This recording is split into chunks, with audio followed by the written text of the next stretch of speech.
Hello बच्चे। आपका फिर से एक बार स्वागत है अपने ही यूट्यूब चैनल द ओएसीसी क्लब पे। आज हम लोग बात करने के लिए जा रहे हैं न्यू टॉपिक पे जिसका नाम है वर्ब। वर्ब एक पार्ट्स ऑफ स्पीच का एक टाइप है। आज हम लोग उनके बारे में डिटेल में जानेंगे। तो पहला हमारा हेडिंग क्या बनता है? वर्ब। अब ये वर्ब जो पढ़ोगे आप, तो ये वर्ब इतना इम्पोर्टेंट टॉपिक है जिसको ग्रामर का क्या कहा जाता है? किंग। ग्रामर का क्या कहा जाता है? किंग। अगर ग्रामर का राजा है कोई तो वो कौन है? वर्ब है। अब ये वर्ब अगर नहीं रहा तो हमें कौन कौन टॉपिक में दिक्कत होने वाला है? टेंस में।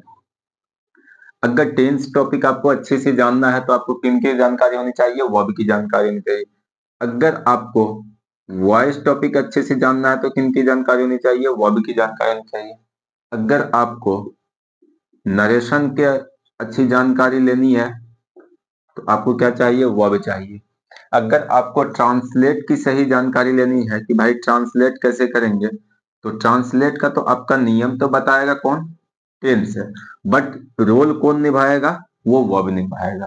तो आपका इतना टॉपिक लेकर के चलता है। इससे भी और इम्पोर्टेंट टॉपिक यानी कि आपके सिलेबस में जो वॉइस है, नरेशन है, उनके बाद जाकर के टेंस है और ट्रांसलेट सिस्टम है भाई, इनको कौन डन करता है? वर्ब करता है। इसीलिए वर्ब को जो है कि क्या कहा जाता है? इंग्लिश ग्रामर का किंग कहा जाता है। जैसे टेंस को क्या कहा जाता है? टेंस को कहा जाता है कि भाई ये इंग्लिश ग्रामर का बैकबोन है।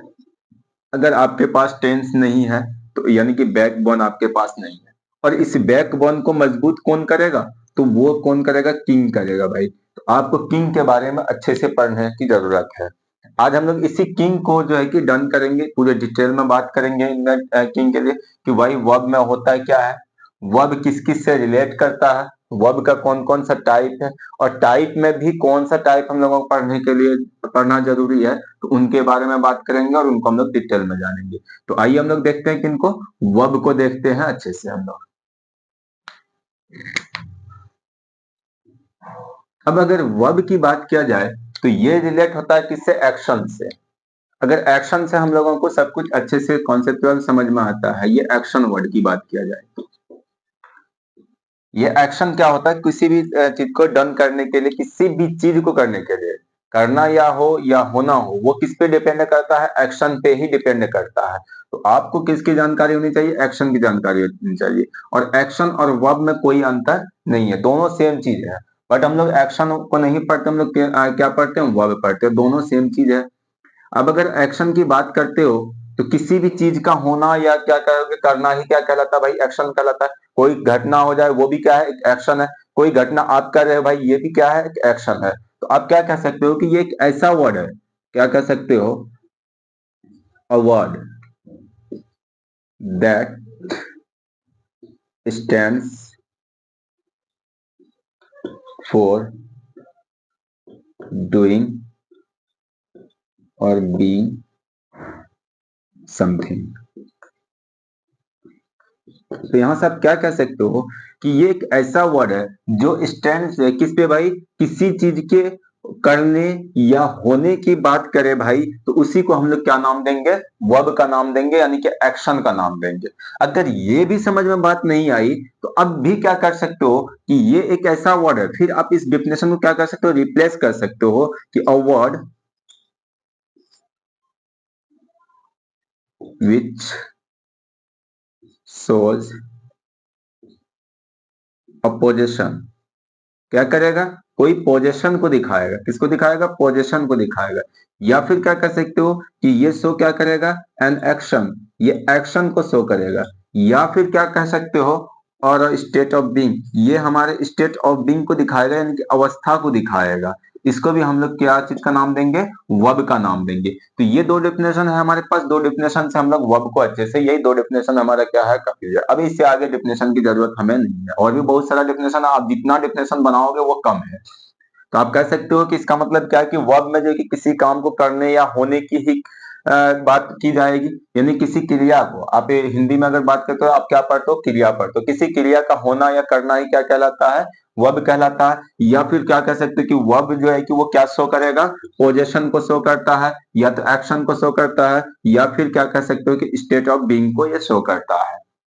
अब हम लोग आते हैं कि ये रिलेट किस किस से वर्ड से करेगा, ये क्या क्या एक्सप्रेस कर सकता है। तो आप याद रखोगे ये एक्सप्रेस जो करेगा ये फिजिकल एक्शन को एक्सप्रेस करता है। किसको एक्सप्रेस करता है? Physical action. अगर फिजिकल एक्शन नहीं होगा तो वो मेंटल एक्शन होगा। कौन सा एक्शन होगा? Mental action. अगर मेंटल एक्शन नहीं होगा तो वो स्टेट ऑफ बीइंग होगा। तो अब हम लोग बात करते हैं कि रिलेट किस किस वर्ड से करेगा। तो ये आपका डेफिनेशन है, इनको आप अच्छे से नोट कर लोगे।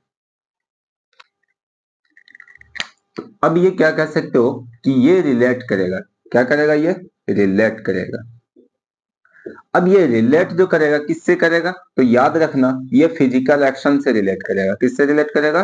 फिजिकल एक्शन से। अभी बात करेंगे हम लोग कि फिजिकल एक्शन होता क्या, या फिर क्या कह सकते हो कि वर्ब एक ऐसा वर्ड है जो एक्सप्रेस करेगा यानी कि व्यक्त करेगा, या फिर वो रिलेट करेगा। किनसे होगा रिलेट? फिजिकल एक्शन से। या तो फिर आप क्या कह सकते हो कि भाई ये मेंटल एक्शन से रिलेट करेगा। किससे रिलेट करेगा? मेंटल एक्शन से रिलेट करेगा। या फिर आप क्या कह सकते हो थर्ड बात, ये रिलेट करेगा स्टेट ऑफ बीइंग से रिलेट करेगा। स्टेट ऑफ बीइंग से रिलेट करेगा।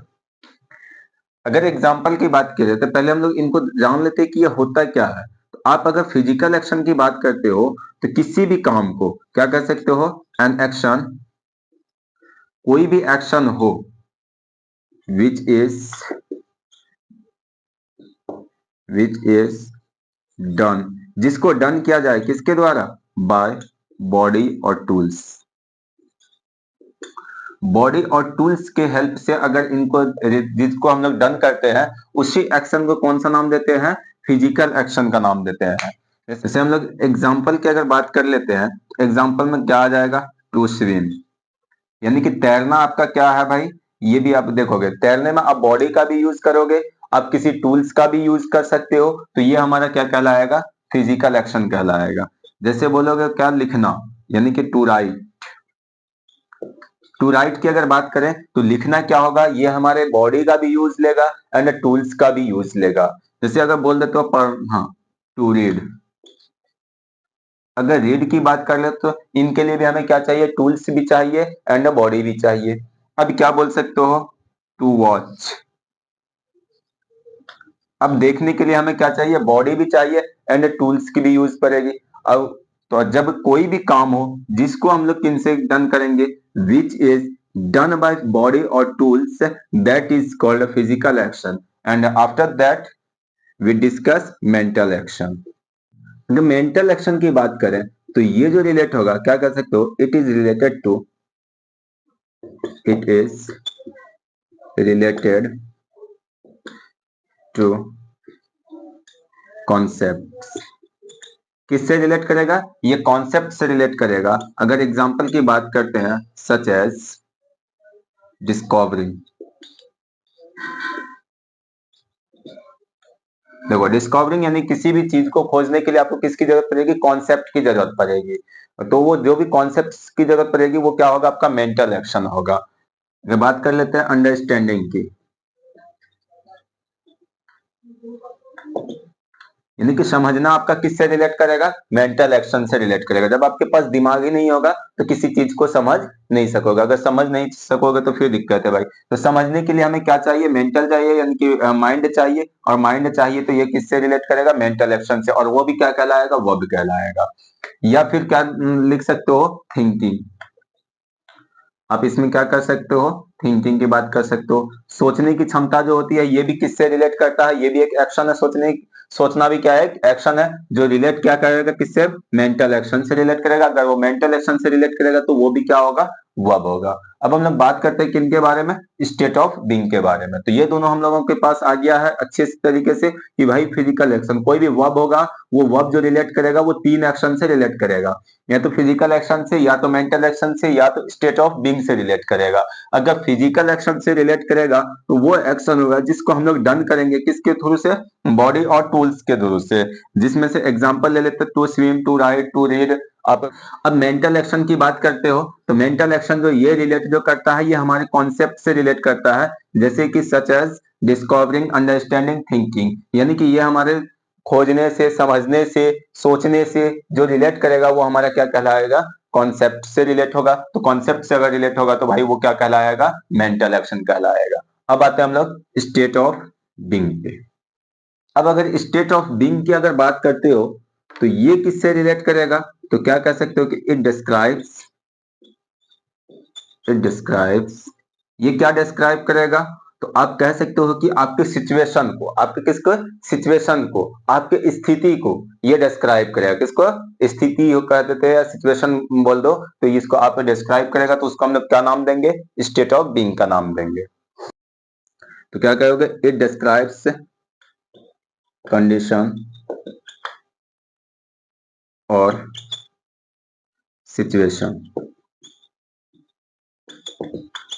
सिचुएशंस दैट एग्जिस्ट, जिससे वो एग्जिस्ट करता हो भाई, उनको भी हम लोग क्या कहेंगे, स्टेट ऑफ बीइंग। तो क्या कर सकते हैं, स्टेट ऑफ बीइंग वो एक्शन है जो डिस्क्राइब करेगा कंडीशन के बारे में, कंडीशन बताएगा या तो सिचुएशन बताएगा। जैसे आप क्या बोल देते हो, आई एम अ स्टूडेंट, क्या बोल देते हो, आई एम अ स्टूडेंट। ये क्या है, आपका सिचुएशन है, आपका स्थिति को बताता है कि आप हो क्या, ये आप हो क्या, तो स्टूडेंट हो भाई। स्टूडेंट हो तो वो कौन बता रहा होता, एम बता रहा होता। ये हमारा कौन सा वर्ब में चला जाएगा, एक्शन में चला जाएगा, स्टेट ऑफ बीइंग एक्शन में चला जाएगा। या कह सकते हो ही इज अ टीचर, वो भी किस में चला जाएगा, स्टेट ऑफ बीइंग में चला जाएगा। तो आपको ये बात समझ में आई कि कोई भी वर्ब जो होगा होने या करने, होना या करना ही क्या कहलाएगा, यानी कि डूइंग और बीइंग क्या कहलाएगा, आपका वर्ब कहलाएगा। और वर्ब जो रिलेट करेगा वो तीन वर्ड से रिलेट करेगा, एक physical action, mental action and state of being से रिलेट करेगा। अगर फिजिकल एक्शन होगा तो जिसको हम लोग बॉडी और टूल्स के हेल्प से हम लोग क्या करेंगे, डन करेंगे, तो उसको हम लोग क्या नाम देंगे, फिजिकल एक्शन। अभी यहाँ पे था मेंटल एक्शन, तो मेंटल एक्शन किससे रिलेट करता है, कॉन्सेप्ट से रिलेट करता है। फॉर एग्जाम्पल दिए थे हम लोग, क्या डिस्कवरिंग हो गया भाई, थिंकिंग हो गया, ये सब हमारा किस में चल जाएगा, मेंटल एक्शन में चल जाएगा। अगर स्टेट ऑफ बीइंग की बात करते हैं तो ये स्टेट ऑफ बीइंग किसको दिखाएगा, कंडीशन और सिचुएशंस को दिखाएगा। कंडीशन और सिचुएशन, तो जो कंडीशन होगा, सिचुएशन होगा, वो भी एक एक्शन ही होगा। उस एक्शन को दिखाने के लिए किसकी जरूरत पड़ेगी, स्टेट ऑफ बीइंग की जरूरत पड़ेगी। तो ये तीन बातों को हमें ख्याल में रखना है, क्योंकि हमारे आने वाले समय में टेंस जो पढ़ेंगे वहां पे ये अच्छे से रोल निभाएगा, ये तीनों चीज हमारा, कि ये रोल क्या निभाएगा, वो टेंस में पता चलेगा कि इनकी जरूरत क्या है, तो हम लोग टेंस में देखेंगे। अब आते हैं हम लोग आगे, इनके बारे में बात करते हैं, वर्ब के बारे में। अब देखो, ये तो बात कर चुके हैं हम लोग, क्या कि वर्ब रिलेट किस किस वर्ड से करेगा, ये तीन वर्ड से रिलेट किया है। अब इनको टाइप वाइज डिवाइड कर रहा है। अब इनको हम लोग टाइप देखेंगे तो first of all verb is divided into two parts. कितने पार्ट्स में डिवाइड करेंगे, फर्स्ट दो पार्ट में डिवाइड करेंगे, जिसमें से एक का नाम देंगे हम लोग मेन वर्ब। क्या नाम देंगे, मेन वर्ब। इसी मेन वर्ब को आप क्या कह सकते हो, लेक्सिकल वर्ब। इसी लेक्सिकल वर्ब हुआ या मेन वर्ब को आप क्या कह सकते हो, प्रिंसिपल वर्ब्स। प्रिंसिपल वर्ब्स, ये बात तो याद रहेगा कि verb is divided into two parts. First of all main verbs and is also called lexical verbs and is also called principal verbs. And second helping verbs,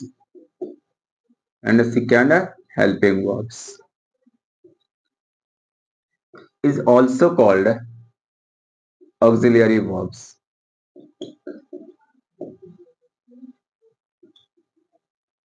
I've got it?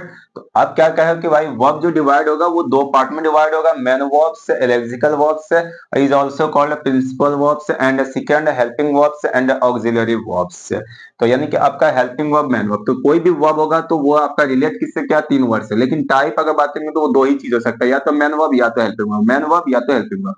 Main verb को हम लोग MV के लेकर के चलेंगे आगे, MV लिखा जाएगा तो समझ लेना मेन वर्ब है।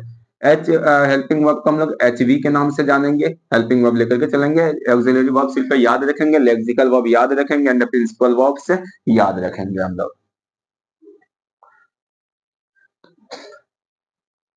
अब जो भी चीज मेन काम होगा, तो मेन काम में क्या क्या हो सकता है, तो उनको देखेंगे।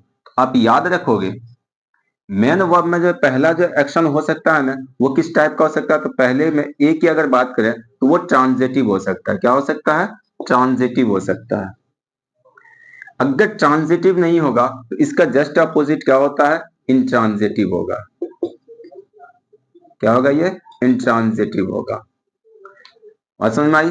अगर दूसरे पेयर की बात करते हैं तो दूसरे पेयर में अगर ट्रांजिटिव इंट्रांजिटिव, अगर मेन वर्ब होगा तो वो क्या होगा, फाइनाइट होगा। क्या होगा, फाइनाइट होगा। अगर फाइनाइट नहीं होगा तो क्या होगा, इनफाइनाइट होगा। इनफाइनाइट होगा। ये हम लोग इस तरीके से इसलिए लिख रहे हैं कि ट्रांजिटिव का जस्ट अपोजिशन कौन होता है, इनट्रांजिटिव होता है। फाइनाइट का जस्ट अपोजिशन क्या होता है, इनफाइनाइट होता है। अब अगर तीसरे की बात करते हैं हम लोग, तो ये तीसरे में हम लोग बात करेंगे लिंकिंग वर्ब का। ये लिंक कर रहा हूं, क्या हो जाएगा, लिंकिंग वर्ब्स। लिंकिंग वर्ब्स को ही हम लोग नाम दे देते हैं कॉपुलर वर्ब्स। किसका नाम देते हैं, कॉपुलर वर्ब्स। इनका जो अपोजिशन होगा वो हमारा कौन हो जाएगा, तो कहोगे पॉजेसिव वर्ब्स। Possessive verbs. तो आप लिखते चलोगे फटाफट। अब अगर फोर्थ नंबर की बात करते हैं तो फोर्थ में हम लोग बात करेंगे रेगुलर वर्ब की बात करेंगे। ये खास नहीं है, ये हमें वर्ब फॉर्म याद रखने के लिए है, रेगुलर वर्ब्स। अगर रेगुलर वर्ब्स के अपोजिशन की बात करते हो तो इनका अपोजिशन जो होता है ना, इरेगुलर होता है। क्या होता है, इरेगुलर होता है। Irregular verbs. अगर नेक्स्ट की बात करते हैं हम लोग तो नेक्स्ट में क्या बात करेंगे, नेक्स्ट के ए में बात करेंगे डायनेमिक वर्ब। क्या बात करेंगे, डायनेमिक वर्ब। डायनेमिक वर्ब को ही कहा जाता है एक्शन वर्ब्स। क्या कहा जाता है, एक्शन वर्ब्स। और इनके अगर अपोजिशन की बात करते हैं तो ये हो जाएगा स्टेटिव वर्ब्स। Stative verbs. ए में बात करेंगे फाइनाइट वर्ब का। किसका बात करेंगे, फाइनाइट वर्ब का। और इनका अपोजिशन जो होगा आपका क्या होगा, नॉन फाइनाइट वर्ब होगा। Non finite verb. अब एक और आता टाइप, टाइप तो भी वर्ब का बहुत है, एक एक्स्ट्रा टाइप पढ़ेंगे हम लोग जिनको यहाँ पे 6 नंबर में लिखते हैं भाई, कॉजेटिव वर्ब्स। क्या पढ़ेंगे, कॉजेटिव वर्ब्स। ये लास्ट में हम लोग डन करेंगे कॉजेटिव वर्ब्स को। तो ये हमारा है किनका टाइप, मेन वर्ब का टाइप। फर्स्ट ऑफ ऑल आप क्या देखते हो कि verb is divided into two parts. First of all main verb and is also called lexical verb, is also called principal verbs, and second helping verbs is also called auxiliary verbs, and main verbs is also divided into many parts. First of all transitive verbs and its opposition intransitive, and the second finite verbs and its opposition non-finite verbs, and the third linking verbs is also called a copular verb and its opposition possessive verbs, and fourth regular verbs its opposition irregular verbs, and fifth dynamic verbs is also called action verbs and its opposition stative verbs, and last causative verbs। तो ये हमारा था क्या, 6 verb पढ़ेंगे हम लोग। 6 verb में दिखाई पड़ा क्या, 1 2 3 4 5 6 7 8 9 10 11 वर्ब। 11 वर्ब पढ़ना है हमें। कितना वर्ब पढ़ना है, 11 मेन वर्ब पढ़ना है कि 11 मेन वर्ब जो होगा वो 11 टाइप का होगा आपका। अब आते हैं हम लोग हेल्पिंग वर्ब को डिफाइंड करते हैं। किसको, हेल्पिंग वर्ब को। तो चलिए अब हम लोग क्लासिफिकेशन किनका देखते हैं, हेल्पिंग वर्ब का क्लासिफिकेशन देखते हैं। अगर हेल्पिंग वर्ब की क्लासिफिकेशन की बात करते हो ना तो इनको भी 2 पार्ट में डिवाइड किया जाता है। कितने पार्ट में डिवाइड किया जाएगा, 2 पार्ट में। पहला आप हेल्पिंग वर्ब को याद रखोगे, टोटल हेल्पिंग वर्ब जो होता है ग्रामर में वो 24 होता है। कितना होता है, 24। आपको किसी ग्रामर में 27 दिया हुआ होगा तो वो मेनली हेल्पिंग वर्ब का काम नहीं करता, वो कभी कभी हेल्पिंग वर्ब का काम करता है, हेल्प का काम करता है, हमेशा के लिए नहीं आता। लेकिन ये 24 जो है ना, ये ऑलवेज हेल्पिंग वर्ब का काम करता है।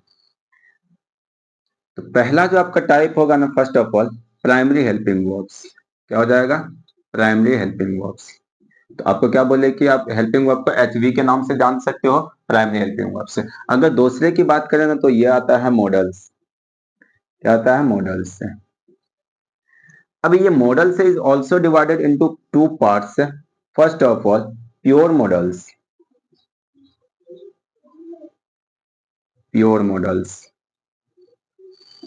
and second partial models is also called as semi models। Semi models is also called partial models,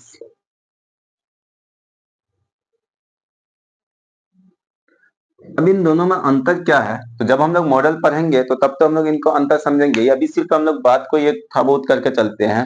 देखो कि प्योर मॉडल्स और सेमी मॉडल्स में क्यों रखा गया है। प्योर मॉडल वो मॉडल होता है जो ऑलवेज जो है कि वो हेल्पिंग वर्ब का ही काम करेगा। बट ये सेमी मॉडल जो है ये भी मॉडल का काम करेगा, ये भी हेल्पिंग का काम करेगा, बट ये सम टाइम किस में चल जाएगा, मेन वर्ब में चल जाएगा, यानी कि कहीं और पार्शल हो जाता है। तो इसीलिए इनका नाम क्या रख दिया जाता है, आधा मॉडल रख दिया जाता है और आधा ये मेन वर्ब का काम करता है, आधा ये सॉरी मेन वर्ब का काम करता है।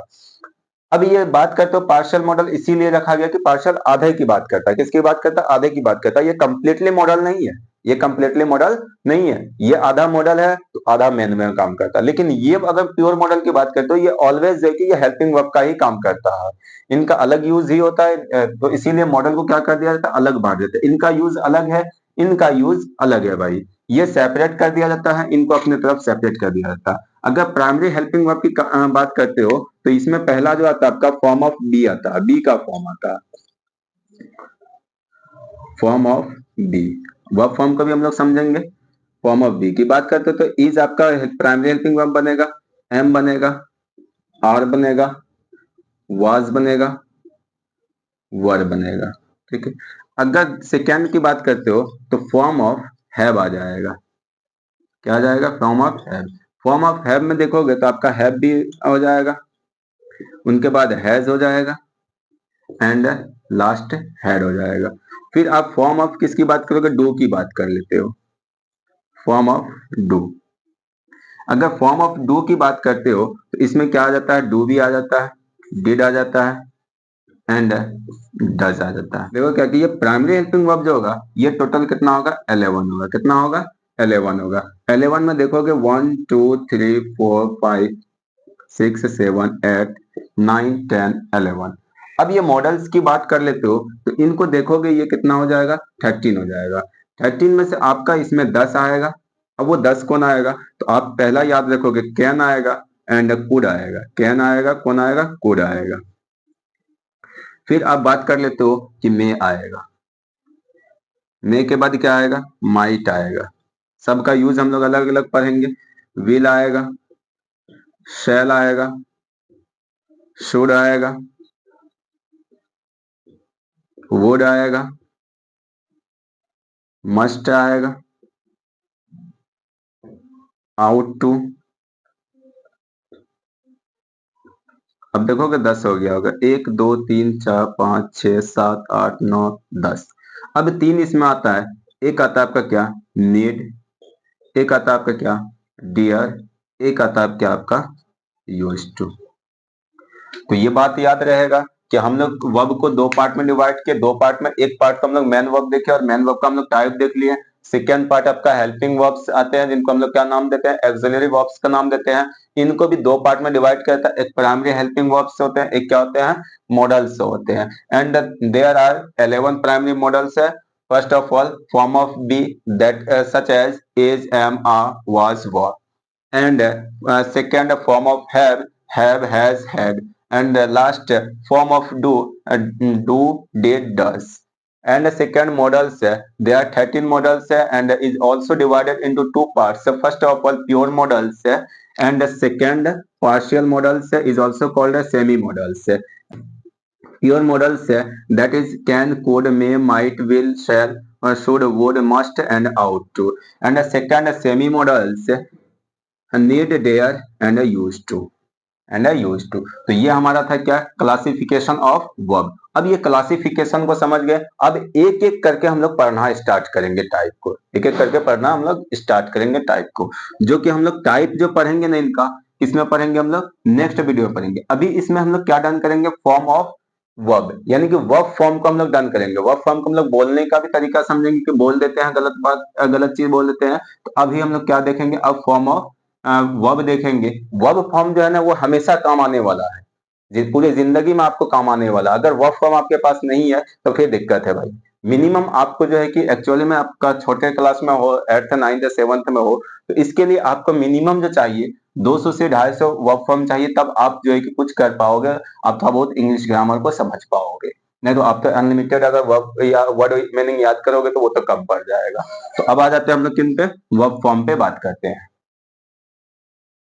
चलिए तो हम लोग समझ लेते हैं कि इनको basic form of man verb, इनका हेडिंग क्या बनेगा, basic form of man verb. Man verbs के बेसिक फॉर्म को देखते हैं। देखोगे मेनली जो मैन वर्ब का बेसिक फॉर्म जो होता है ना, वो 3 होता है हमारे पास, उनका एक्स्ट्रा 2 होता है। एक्शन को देखते हुए एक्स्ट्रा 2 बनाया गया। वो कौन होता है, पहला तो आपका होता है क्या, फर्स्ट फॉर्म। दूसरा क्या होता है, सेकेंड फॉर्म। आप यहाँ पे फर्स्ट लिख सकते हो या ऊपर भी लिख सकते हो, कोई दिक्कत नहीं है। अगर लास्ट की बात करते हो तो क्या होता है, थर्ड फॉर्म। अब ये हम लोग फोर्थ फॉर्म यानी कि वी पे 4 लगा देते हैं, वी पे 5 लगा देते हैं, ये कोई फॉर्म नहीं होता है, ये कोई फॉर्म नहीं होता है। इनको जो कहा जाता है ना आईएनजी फॉर्म, क्या कहा जाता है, ये रियलिटी में क्या होता है, आईएनजी फॉर्म, या फिर इसको आप क्या कर सकते हो, कॉन्टिन्यूअस फॉर्म, कॉन्टिन्यूअस फॉर्म। अब ये जो होता है ना, ये एस या ईएस फॉर्म होता है। क्या होता है, एस या ईएस फॉर्म, या फिर क्या कह सकते हो इनको, ये प्रेजेंट इंडेफिनिट फॉर्म भी होता है, प्रेजेंट फॉर्म भी कह सकते हैं। अभी हम लोग बात करेंगे, ये सिंगुलर फॉर्म भी होता है हमारा। तो अब ये समझ में आया कि 5 हमारे पास इसको बेसिक फॉर्म होता है मैन वर्ब को 5 भाग में बांट सकते हैं। एक तो फर्स्ट फॉर्म होगा, एक सेकेंड फॉर्म होगा, एक थर्ड फॉर्म होगा, एक हमारा क्या होगा, आईएनजी फॉर्म होगा, जिसको हम लोग क्या नाम देंगे, कॉन्टिन्यूअस फॉर्म का नाम देंगे, एक हमारा एस या ईएस फॉर्म होगा। इन बातों को हम लोग समझ में आए। ये V1 V2 V3 जो बोल रहे हो तो ये बोलना बहुत गलत है भाई, ये मैथ के अकॉर्डिंग अगर प्रूव कर दिया जाए तो ये बोलना बहुत गलत है। ये V1 V2 नहीं बोलोगे, ये डिनोट करता है। ये फर्स्ट फॉर्म अगर लिखते हो तो भाई ये फर्स्ट फॉर्म ऑफ वर्ब्स। तो अब इनको जो डिनोट करने का तरीका ये है, ना कि पढ़ने का तरीका V1 है। तो V1 आप आज के बाद से V1 जो बोल रहे हो तो V1 बोलने की जरूरत नहीं है। आप कभी भी V1 नहीं बोलो, आप इनको क्या बोलो, फर्स्ट फॉर्म बोलो। क्यों, क्योंकि ये जो V1 आया ना, इसको डिनोट करने के लिए आया है कि भाई फर्स्ट फॉर्म को हम लोग शॉर्टकट में डिनोट किससे करेंगे, V से करेंगे। जैसे हम लोग क्या बोलेंगे, नेचुरल नंबर पढ़े थे मैथ में, अगर नेचुरल नंबर पढ़े थे तो नेचुरल नंबर को किससे डिनोट किए थे, तो सर कैपिटल एन से डिनोट किए थे। अब ये बोलेंगे एन, ये बोलेंगे हम लोग एन, या क्या बोले कि सर स्क्वायर नंबर, क्या बोले हैं, square of a number. Sir square of a number, किसी भी नंबर का स्क्वायर जो है, नंबर्स इसको जो डिनोट करते हैं, मान लो कि वो नंबर क्या रहा, एक्स रहा, तो उस पे सर पावर लगा देते हैं, 2 लगा देते हैं, तो ये क्या बन जाता है, स्क्वायर नंबर बन जाता है। अब इसको पढ़ोगे x2, इसको x2 नहीं पढ़ोगे, इनको लेकिन V2 पढ़ोगे, V1 पढ़ोगे, V3 पढ़ोगे भाई। तो ये एक डिनोट करने का तरीका, ना कि ये पढ़ने का तरीका। तो इसको आज के बाद से V1 V2 आप नहीं पढ़ोगे, न तो अगर इनको भी आपको क्या पढ़ना पड़ेगा, x2 पढ़ना पड़ेगा। क्या पढ़ना पड़ेगा, x2 पढ़ना पड़ेगा। आप बोलोगे x raise to the power 2, तो अब वहां पे पावर बोल रहे होते हो। अब यहाँ तो इंग्लिश में तो कोई पावर की जरूरत है नहीं, तो आप सबसे पहला V1 अवॉइड करोगे, V1 V2 V3 यहाँ आपके सामने प्रूफ है भाई। ठीक है, अब हम लोग आते हैं, इसको क्या नाम देंगे उनका देखते हैं। इनको जो नाम देते हैं ना हम लोग, इनको प्रेजेंट फॉर्म का नाम देते हैं। किनका नाम देते हैं, प्रेजेंट फॉर्म। ये जो होता है हमारा प्रेजेंट फॉर्म होता है। और प्रेजेंट फॉर्म जो होता है, या तो सिंगुलर भी हो सकता है, या तो क्या हो सकता है, प्लूरल भी हो सकता है। तो हमेशा याद रखना, फर्स्ट फॉर्म जो है वो क्या है, प्लूरल फॉर्म है। तो क्या कर सकते हो, प्रेजेंट प्लूरल फॉर्म भी होता है। इनको क्या नाम दे सकते हो, प्रेजेंट प्लूरल फॉर्म। ये कभी भी किसी भी सेंटेंस में अगर अकेला नजर आता है ना, तो उसको प्रेजेंट इंडेफिनिट कहते हैं, जिसको हम लोग टेंस में पढ़ेंगे। तो वहां पे और एक बार और इनको हम लोग वर्ब फॉर्म पढ़ेंगे, और वहीं से हमारा टोटल 12 टेंस का पहचान निकल करके आएगा, आइडेंटिफिकेशन जो निकल के आएगा। और आइडेंटिफिकेशन प्रूव भी करेंगे कि ये आइडेंटिफिकेशन बना क्या, सिर्फ रटने की जरूरत नहीं है। या जो वीडियो डाला गया है तो उसमें भी आप जाकर के देख सकते हो, फिर फ्रेश वीडियो एक डाला जाएगा, उस पर भी आप देख सकते हो। अब अगर सेकेंड फॉर्म की बात करते हैं, इसको हम लोग पास्ट फॉर्म का नाम देते हैं। क्या देते हैं, पास्ट फॉर्म। याद रखना, ये क्या होता है, पास्ट फॉर्म। तो बोलोगे सर ये सिंगुलर होगा नंबर में या फिर प्लूरल होगा, तो आप याद रखना ये सिंगुलर भी है, ये क्या है, प्लूरल भी है। अब अगर इनकी बात करते हो तो याद रखना, first form and second form and ये एस या ईएस फॉर्म जो है भाई, एस और ईएस फॉर्म जो है, ये हमारा हेल्पिंग का भी काम करता है। किसका काम करता है, हेल्पिंग का भी काम करता है। अब ये थर्ड फॉर्म की अगर बात करते हो तो इसका नाम देते हैं हम लोग परफेक्ट फॉर्म। अगर ये मेन वर्ब होगा तो इसको क्या कहेंगे हम लोग, परफेक्ट फॉर्म, यानी कि परफेक्ट एक्शन कहेंगे। क्या कहेंगे इसको, परफेक्ट एक्शन कहेंगे। हम लोग परफेक्ट एक्शन टेंस में ही पढ़ेंगे, प्रेजेंट परफेक्ट पढ़ेंगे, पास्ट परफेक्ट पढ़ेंगे, फ्यूचर परफेक्ट पढ़ेंगे, तो वो यहीं से रिलेट करेगा। अब इनको बहुत आदमी क्या कह दिया जाता है, पास्ट पार्टिसिपल। अब ये पास्ट पार्टिसिपल आपका कब होगा, जब आप ये एडजेक्टिव का काम करेगा। तो ये पास्ट पार्टिसिपल कब होगा, जब ये एडजेक्टिव का काम करेगा। अगर मेन वर्ब का काम करेगा तो ये पास्ट पार्टिसिपल नहीं हो सकता। पास्ट पार्टिसिपल हम लोग एडजेक्टिव का एक टाइप पढ़ते हैं। अब इनको जो कहा जाता है वो कॉन्टिन्यूअस फॉर्म कहा जाता है, यानी कि ये कॉन्टिन्यूअस एक्शन के लिए यूज होता है। इन्हीं को हम लोग नाम दे देते हैं किसका, प्रेजेंट पार्टिसिपल। अब ये भी याद रखना, अगर कोई बंदा कह रहा होता है कि भाई ये मेन वर्ब है और मेन वर्ब ही क्या होता है, प्रेजेंट पार्टिसिपल होता है, तो ये फिर आप भूल जाओ, तब इसका मतलब क्या है, ग्रामर की आपको आधा अधूरा जानकारी है। आप रट लिए हो, देख लिए हो, बुक में लिखा हुआ है, ये नहीं समझे कि बुक में लिखा क्यों गया है। ये लिख दिया गया डिनोट करने के लिए, लेकिन रियलिटी में ये पास्ट पार्टिसिपल और प्रेजेंट पार्टिसिपल टाइप किसका, पार्टिसिपल पर होगा एडजेक्टिव में। एक टाइप आता है एडजेक्टिव का, क्या आता है, पार्टिसिपल। उसी में आप लोग क्या पढ़ने के लिए मिलेगा, पास्ट पार्टिसिपल प्रेजेंट पार्टिसिपल मिलेगा आपको पढ़ने के लिए। तो ये आपका क्या है, ये दोनों जो है कि ये एडजेक्टिव है, एडजेक्टिव का ही एक टाइप है भाई, एक भाग है, तो उसमें पढ़ोगे। लेकिन अगर मेन वर्ब होगा तो वो क्या होगा, परफेक्ट होगा या तो कॉन्टिन्यूअस होगा, या तो इसको आईएनजी फॉर्म भी कह सकते हो। अब अगर ये एस और ई एस फॉर्म की बात करते हो तो इसको क्या कहा जाता है, सिंगुलर फॉर्म। ये प्रेजेंट फॉर्म, ये भी आप लिख सकते हो क्या, प्रेजेंट फॉर्म।